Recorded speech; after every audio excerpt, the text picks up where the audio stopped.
नमस्कार, मैं राजेश और आप देख रहे हैं न्यूज़ 365। आओ एक बार फिर धरना करें। जी हाँ, आपने सही सुना। चौकीदार दफादार ये जस्ट सामने एक बैनर लगा हुआ है। लगभग 20 वर्षों से लगातार ग्रामीण क्षेत्रों में कार्य देते हुए सरकार की उन समस्याओं को निदान करने में अहम भूमिका निभाते रहे हैं चौकीदार दफादार।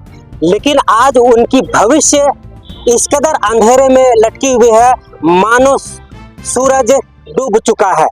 लगातार संघर्ष कर रहे हैं और अपनी मांगों को लेकर के लगातार मोराबादी मैदान में, राजभवन में धरने पर बैठे हुए हैं ताकि सरकार तक आवाज पहुंच सके।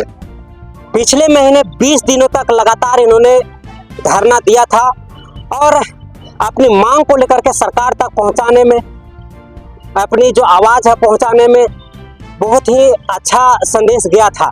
लेकिन कुछ मंत्री और कुछ नेताओं ने, कुछ विधायकों ने इन्हें आश्वासन दिया कि आपकी मांगे पूरी होगी, आपकी मांगे भी जायज़ हैं, आप अनशन तोड़ दीजिए, हम आपकी मांग को सरकार तक, कैबिनेट तक पहुंचाएंगे और आपकी मांग को पूरी करेंगे। इन्होंने भी सरकार पर विश्वास जताया और इन्होंने आश्वासन के तहत धरना तोड़ दिया और घर चले गए, इस आशा में कि सरकार कार्रवाई करेगी और कैबिनेट में हमारी बातें रखी जाएगी, नियमावली चेंज होगी और हमारी जो मांगे हैं वो पूरी की जाएगी। इंतजार इंतजार इंतजार और सिर्फ इंतजार ही मिला। सरकार की नीतियों के विरोध में एक बार फिर आज धरने पर पहुंचे हैं और धरना एक ऐसा कि ये आर पार की लड़ाई है। आज से आमरण अनशन चालू कर रहे हैं और इसमें खाना पीना बिल्कुल त्याग दिए हैं, सिर्फ पानी पिएंगे और कुछ नहीं। ये आमरण अनशन तब तक चलेगा जब तक कि सरकार इनकी मांगे नहीं मान लेती है। हम जानने की कोशिश करते हैं कि ये अंतिम लड़ाई है प्रजातंत्र में, लोकतंत्र में और सरकार की अपनी मांगों को मनवाने के लिए। हम जानने की कोशिश करते हैं कि आखिर इसकी जरूरत क्यों पड़ी। आज चौकीदार दफादारों की जो अध्यक्ष हैं कृष्ण दयाल सिंह जी, वो भी धरने में भूख हड़ताल में हैं। हम उन्हीं से जानने की कोशिश करेंगे कि आखिर ये जो काम है और ये जो धरना की जरूरत पड़ी क्यों पड़ी है और आखिर अभी भी विश्वास है या नहीं है सरकार के ऊपर, ये हम जानने की कोशिश करते हैं। अभी हम आमरण अनशन पर बैठे कृष्ण दयाल सिंह जी से हम बातचीत करेंगे और जानने की कोशिश करते हैं कि आखिर क्या कारण रहा, सरकार पर अब विश्वास नहीं रहा या अपने आप पर विश्वास नहीं रहा जो आप आमरण अनशन पर बैठे हैं। आमरण अनशन एक ऐसी अनशन होती है जो जीवन भी दांव पर लग जा सकता है। हम सीधा जुड़ते हैं। अब सरकार जिस तरीके से वादा की थी शायद वो पूर्ण नहीं हो पाया, जिसके चलते पुनः धरने पर आए हैं और वो धरना ऐसा कि जिंदगी दांव पर लगाया है। क्या कहेंगे? जी, हम लोग लगातार आंदोलन में हैं और गरीबों को न्याय दिलाने का सवाल है। झारखंड सरकार में चौकीदारों के साथ अन्याय हुआ है और ये समझ में नहीं आता है कि माननीय मुख्यमंत्री जी को निर्णय लेने में क्यों दिक्कत हो रही है। 5 साल 6 साल काम किया, हटा दिया पूर्ववर्ती सरकार ने और 60 से 70% लोगों को एक बार मौका दे दिया। जो बचे हुए हैं उनके बाद रोक लगा दिए और उन्हीं के पद पर आप विज्ञापन निकाल रहे हैं और विज्ञापन जिन जिन जिलों में निकला है सब नियमावली के खिलाफ में निकला है। मैं पहले भी बोला था कि चौकीदारों के रिक्त बीटों पर, पदों पर विज्ञापन निकाल करके बहाली की जाएगी तो कहीं अनुसूचित जाति का पद शून्य दिखाई देगा, कहीं पिछड़ा वर्ग का शून्य दिखाई देगा, कहीं अत्यंत पिछड़ा वर्ग का शून्य दिखाएगा, कहीं अनुसूचित जनजाति का भी शून्य दिखाई देगा। और आज जहां भी विज्ञापन निकला है चौकीदारों के रिक्त पदों पर यही हो रहा, यही शून्य दिखाई दे रहा। उनके साथ सरकार अन्याय क्यों कर रही? आपको मालूम होगा कि रामगढ़ जिला में विज्ञापन निकला और विज्ञापन निकाल करके चयन कर लिया गया। माननीय मुख्यमंत्री जी नियुक्ति पत्र बांट दिए ललपनिया में। मैं इनसे जानना चाहता हूं कि नियमावली सरकार बनाई, झारखंड चौकीदार संवर्ग नियमावली 2015, और उसमें प्रावधान है कि 100 से 120 आवासीय घरों पर एक बीट होगा, समूह होगा।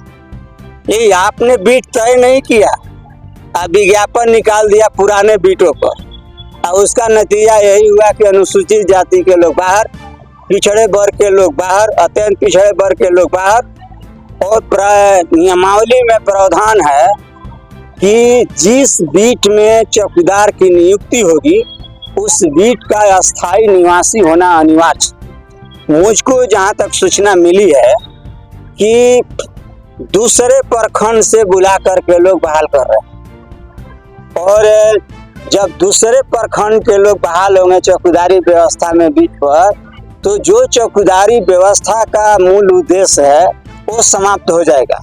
और कोई भी संवर्ग बनता है, सरकार बनाती है, तो उसका एक उद्देश्य होता है, और झारखंड राज्य चौकीदार संवर्ग का भी एक उद्देश्य है कि बीट के लोग रहेंगे इस व्यवस्था में, तो पुसुद दर पुसुद से जो गांव में गड़बड़ी होते रही है उसके बारे में बीट के लोग ही न बताएंगे। और मान लीजिए कि नामकुम प्रखंड में सिली के प्रखंड के लोगों को लाके बहाल कर दिया जाए गांव में, तो वो नामकुम के गांव के बारे में उनको क्या पता है? वो तो वर्तमान बताएंगे, भूत तो बताएंगे नहीं। और जो आपराधिक घटनाएं घटती है, जो विधि व्यवस्था खराब होती है, उसमें बहुत जानकारी महत्वपूर्ण होती है कि आज से 200 बरस पहले कौन परिवार मजबूत था, कौन परिवार कमजोर था। ये दुनिया का नियम है कि हमेशा मजबूत लोग कमजोर को तंग तबाह करते हैं। तो आज पहले जो मजबूत था आज कमजोर हो गया, आज जो पहले कमजोर था आज मजबूत हो गया, तो कहेगा कि हमारे खानदान के लोगों को इन लोगों ने बहुत तंग तबाह किया है, बदला लेने का मौका आ गया। तो इस प्रकृति में जो घटनाएं घटेगी इसके बारे में जितना अच्छा से बीट का आदमी बता सकता है, पुराने चौकीदार का लोग बता सकते हैं, दूसरे लोग नहीं बता सकते। इसलिए जनहित और राजहित के खिलाफ में ये काम हो रहा है।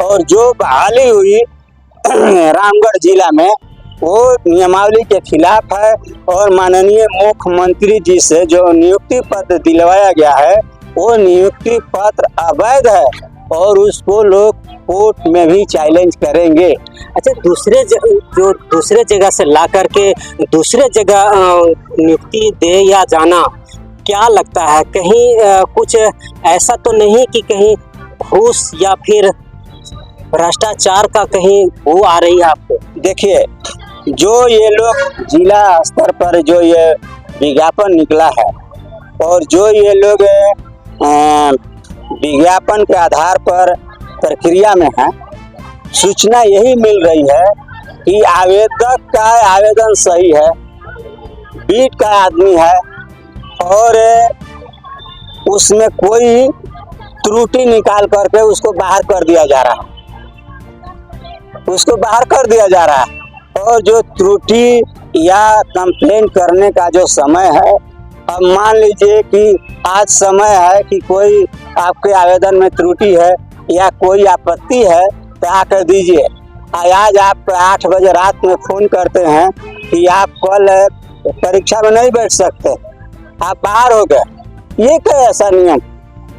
ये तो गलत है ना। क्या लगता है, तो आपको क्या लगता है इस तरह का? हमको तो यही लगता है कि माननीय मुख्यमंत्री जी को ये जितना विज्ञापन निकाला है चौकीदारों के रिक्त पदों पर जिन जिन जिलों में, ये खुफिया विभाग से जांच करावें कि वहाँ क्या गड़बड़ी हो रही, कहीं लेन देन तो प्रभावित नहीं कर रहा है गरीबों को। कि गुमला जिला में लोगों ने प्रदर्शन किया, सिमडेगा जिला में लोगों ने प्रदर्शन किया है इनके विज्ञापन के खिलाफ, और जो प्रक्रिया चल रही है उसके खिलाफ। तो ये गड़बड़ है, ये बिल्कुल गड़बड़ हो रहा है। और माननीय मुख्यमंत्री जी हमको आश्वस्त किए थे कि मैं ये काम जरूर करूंगा, काम टेढ़ा है लेकिन मैं जरूर करूंगा।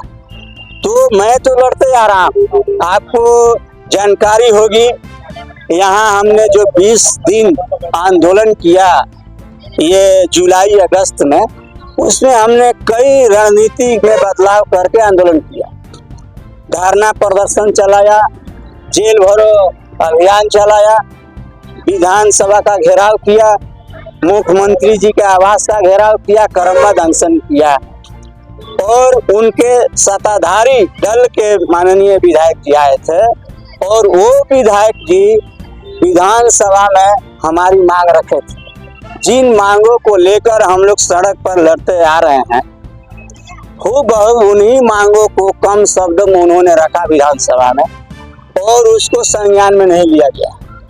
आज जब एक चौकीदार का सवाल नहीं, हजारों लोग जब इससे प्रभावित हो रहे हैं और कोर्ट में जब चौकीदार दफ्तारों का मामला गया तो चौकीदार दफ्तारों के बारे में सही तथ्य सरकार द्वारा रखा जाना जरूरी था, लेकिन जो सरकार के पदाधिकारी हैं चौकीदारों का पक्ष नहीं रख पाए और इनके खिलाफ में ऑर्डर पास हो गया।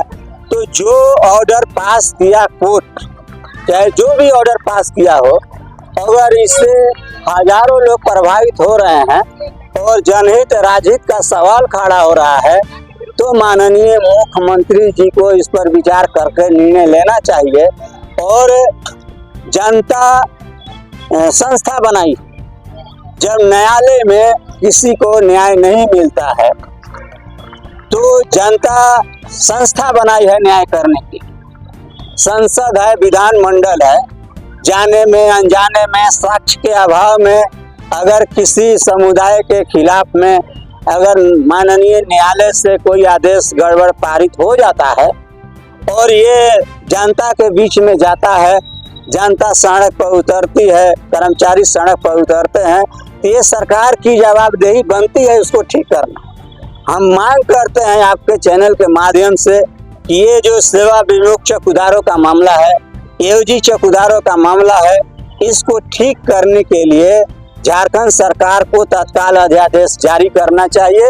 और ये हमारा जो आंदोलन है, हम तो आपको याद होगा 8 अगस्त को जब हम धरना प्रदर्शन स्थगित कर रहे थे तो हमने कहा था कि अगर हमारी मांगे पूरी नहीं हुई तो पुनः हम आंदोलन में आएंगे। तो हमने तो इसके पूर्व बहुत आंदोलन किया था और ये जो सत्याग्रह है जनतांत्रिक शासन प्रणाली में, ये जो अहिंसात्मक आंदोलन किया जाता है उसमें जो आमरण अनशन होता है वो अंतिम हथियार है आंदोलनकारियों का। इसके बाद कोई हथियार बचता नहीं है आंदोलन। आज जो आमरण अनशन रखे हैं, कितने लोग इसका मन धारण किए? अभी तो हम लोग अभी स्टार्ट किए हैं, शुरुआत किए हैं और मैंने शुरुआत किया है। हमारे साथ में एक साथी बैठे हैं बगल में आपके, ये आमरण अनशन पर हैं और इसमें किसी पर दबाव नहीं है। मैं तो कह रहा हूँ कि मैं अकेले रहूँगा आमरण अनशन पर, आप लोग साथ दीजिए, साथ में रहिए, तो उसमें कोई ये बात नहीं है। और हमारे साथी कोर्ट में भी गए हैं। हमने 18 सितंबर को रांची के विधायक क्लब में बैठक लिया था और उसमें हम लोगों ने तय किया था कि रोड और कोर्ट दोनों जगह हम लोग संघर्ष करेंगे। तो रोड और कोर्ट दोनों जगह संघर्ष होगा और इसके माध्यम से हम सरकार को संदेश देना चाहते हैं कि ये गरीब लोग हैं और चौकीदारी व्यवस्था को आप समाप्त मत करिए। चौकीदारी व्यवस्था अगर आप समाप्त कर देंगे तो आपको इतिहास पढ़ना चाहिए। ये गुप्त काल से चौकीदारी व्यवस्था चली आ रही और गुप्त काल जब समाप्त हुआ तो उसके बाद शक आए, हूण आए, मंगोल आए, अंग्रेज आए और किसी ने चौकीदारी व्यवस्था के साथ छेड़छाड़ नहीं किया, बल्कि अंग्रेजों ने इसको कोडिफाइड किया। चौकीदारी अधिनियम बनाया 1870 में, इनका कर्तव्य और दायित्व निर्धारित किया और उस जमाने से एक ही परिवार से काम करते आ रहे थे लोग। तो जब हम सरकारी बन गए तो हमारी नियुक्ति पर रोक लगा दी गई। तो हमको क्षतिपूर्ति के तौर पर एक बार दिया गया था। ये जिन लोगों ने बहस किया कोर्ट में और वंशवाद रटा। मैं आपके माध्यम से सरकार को बताना चाहता हूं कि झारखंड हो या बिहार हो, सेवानिवृत्त होने के बाद चौकीदारों के, दफादारों के आश्रितों की नियुक्ति वंश के आधार पर नहीं हो रही, न हुई है न हो रही। ये क्षतिपूर्ति के आधार पर इनको एक बार मौका दिया गया है। ये सरकार को पावर है और इन लोगों ने वंशवाद का सही विश्लेषण नहीं किया कोर्ट में। वंशवाद क्या है कि जब हमारे पूर्वज अंग्रेज के जमाने से बहाल हुए थे और जब तक वो नौकरी में रहते थे, जिंदा रहते थे, तब तक उनका नौकरी में नाम चलता था, सूचना के महत्व को देखते हुए। और उनके मरने के बाद उनके परिवार के लोगों को ही बहाल कर लिया जाता था, इसलिए इस सूचना का महत्व था। तो ये पुसु दर पुसु चलता था, तो इसको तो हम वंशवाद कह सकते कि वंश के आधार पर नियुक्ति हो रही थी।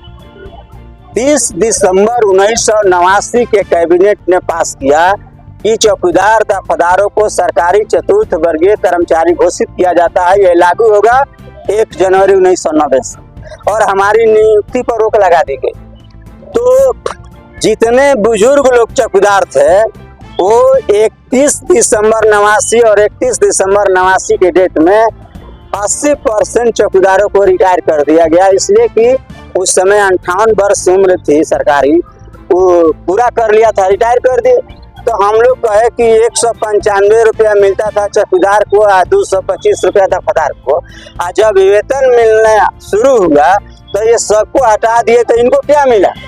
आप एक बार मौका दीजिए, जो काम करते आ रहे हैं उनको नियमित करिए। तो पहला आदेश गया अविभाजित बिहार सरकार के गृह आरक्षी विभाग का पत्रांक है 10,129 दिनांक 6 नवंबर 1991। इसमें आदेश गया कि जो चौकीदार दफादार 1 जनवरी 1990 के पूर्व सेवानिवृत्त हो गए हैं और उनके बदले में उनके परिवार का कोई सदस्य काम करते आ रहे हैं, तो उनकी सेवा सभी नियमों और प्रक्रियाओं के शिथिल करते हुए अपवाद स्वरूप बॉन्ड लेके नियमित कर दिया। ये हो गया, नियमित हो गए, नियुक्ति से रोक नहीं हटी। इसके बाद सरकार बदल गई, दूसरी सरकार आई, हम लोगों ने लड़ा तो 11,287 पत्रांक का बिहार सरकार का गृह का और दिनांक है 20 दिसंबर 1995। इसमें आदेश गया कि जो चौकीदार दफादार 1 जनवरी 1990 के बाद सेवानिवृत्त होंगे उनके एक नामित आश्रित एक बार अपवाद स्वरूप बॉन्ड लेके नियुक्त किए जाए। बार बार नहीं, एक बार। हम किसी भारतीय संविधान के किसी अनुच्छेद का उल्लंघन नहीं करते। जब बिहार बट गया, झारखंड बना, तो यहाँ से एक आदेश गया जिसका पत्रांक है 3206 दिनांक 15 जून 2002। इसमें आदेश गया कि अविभाजित बिहार सरकार द्वारा चौकीदार दफादारों के संबंध में जो भी आदेश, निर्देश, परिपत्र, संकल्प, अभिलेख जारी हुआ है उसी के अनुसार झारखंड में ही कार्रवाई हो रही। तो यहाँ जो वहाँ का आदेश था बिहार का, यहाँ भी लागू हो गया। और यहाँ के जो चौकीदार एवजी बहाल हुए, इन तीनों आदेश का उल्लेख है और इसका एक ही मकसद था कि आश्रितों की नियुक्ति जो चौकीदारी व्यवस्था में हो रही है वो सभी नियमों और प्रक्रियाओं को शिथिल करते हुए अनुकंपा के आधार पर बॉन्ड लेकर के एक बार की जा रही है, बार बार नहीं। तो नियुक्ति अवैध कैसे हो गई? ये लोग तथ्य रखा ही नहीं कोर्ट में।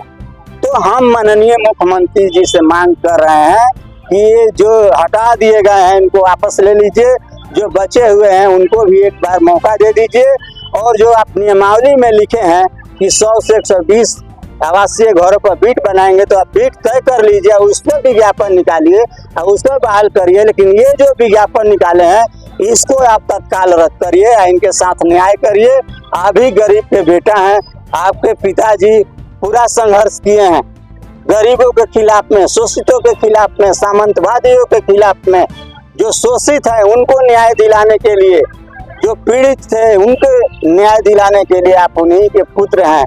और संघर्ष वाले पार्टी से आप आते हैं, तो झारखंड बनाने में गुरुजी ने अपना पूरा योगदान दिया है, झारखंड निर्माता कहलाते हैं।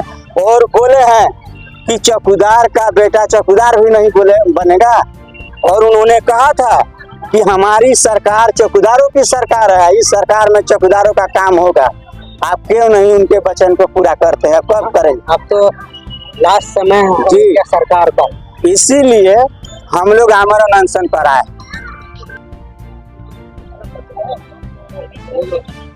तो एक और हमारे साथ आंदोलनकारी हैं जो अनशन पर बैठे हुए हैं। हम इनसे भी जानने की कोशिश करते हैं कि अनशन सरकार के लिए कितना घातक होगा।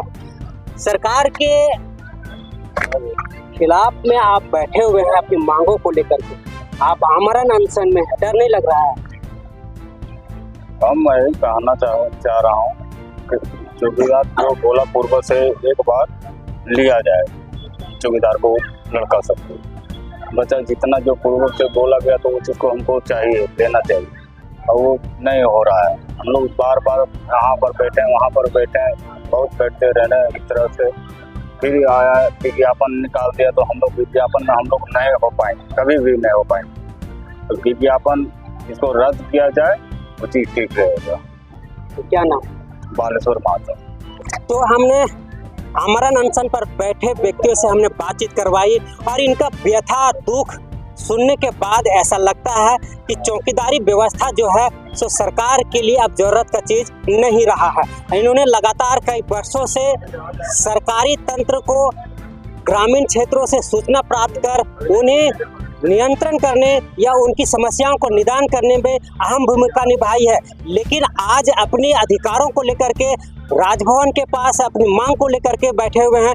अब इनकी कई बार मुलाकात सरकार से हुई और आश्वासन भी मिला कि आपकी मांगे जायज़ है और हम आपकी मांगों पर हम विचार कर रहे हैं, लेकिन जहां एक और आश्वासन मिला वहीं एक दूसरी ओर इनके पीठ पर छुरा भोंकने का काम किया सरकार ने, क्योंकि उन्हीं नीतियों के विरोध में आज आमरण अनशन बैठे हुए हैं और इनकी मांगे जो है सरकार सुन नहीं रही है। क्योंकि उन्होंने आश्वासन दिया था कि आपकी मांगे जायज़ है और हम आपकी मांग को मान रहे हैं, आप जाइए अनशन तोड़िए, लेकिन इनके जाते ही क्षेत्र में आवेदन निकाला गया कि 120 लोगों के बीच में बीट सर्जित कर पुराने बीट पर नई बहाली निकाली गई और उन्हें आवेदन देकर के उनको बहाल कर दिया गया और मुख्यमंत्री ने सर्टिफिकेट नियुक्ति पत्र भी प्रदान कर दिया गया। इसके लिए करके इन्होंने कहा कि सरकार हमें धोखे में रख करके आवेदन निकाली और नियुक्तियां पत्र बांट दी है।